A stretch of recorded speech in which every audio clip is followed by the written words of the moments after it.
ഈശോ മിശിഹായ്ക്ക് സ്തുതിയായിരിക്കട്ടെ.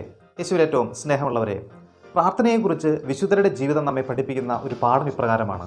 പ്രാർത്ഥന എന്ന് പറഞ്ഞാൽ ഒരു ശൂന്യവൽക്കരണമാണ്, നമ്മെ തന്നെ ശൂന്യമാക്കുന്ന ഒരവസ്ഥ.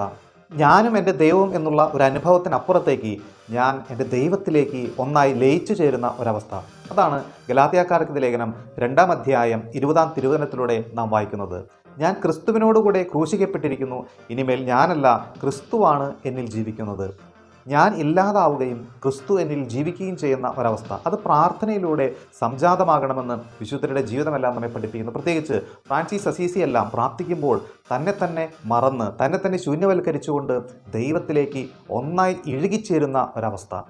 അങ്ങനെ നാം പ്രാർത്ഥനയിലൂടെ ദൈവവുമായി ഒന്നായി ചേരുന്നില്ല എങ്കിൽ തീർച്ചയായിട്ടും നമുക്കൊരു ഒറ്റപ്പെടലിൻ്റെ അനുഭവം ഉണ്ടാകും. ആ ഒറ്റപ്പെടലിൻ്റെ അനുഭവത്തിലൂടെ കടന്നു പോകുമ്പോഴാണ് പലപ്പോഴും നിരാശയും ദുഃഖവും അമിതമായ ഉത്കണ്ഠയും ആകുലതയും ഒക്കെ നമുക്കുണ്ടാവുക. എന്നാൽ പ്രാർത്ഥനയിലൂടെ ദൈവത്തോട് ഒന്നായി ലയിച്ചു ചേരുമ്പോൾ ഈ പറഞ്ഞ ഒരു തിന്മയ്ക്കും നമ്മെ സ്വാധീനിക്കാനായിട്ട് സാധിക്കുകയില്ല. അതുകൊണ്ടാണ് 1 തെസ്സലോനിക്ക 5:17 വചനം പറയുക, എപ്പോഴും ഇടവിടാതെ നിങ്ങൾ പ്രാർത്ഥിക്കുവിൻ. ഇടവിടാതെ പ്രാർത്ഥിക്കുമ്പോൾ നാം ദൈവവുമായി ഒന്നായി ചേരുന്നു.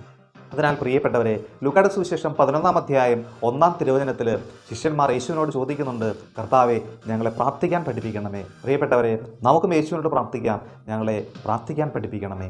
ആമേൻ.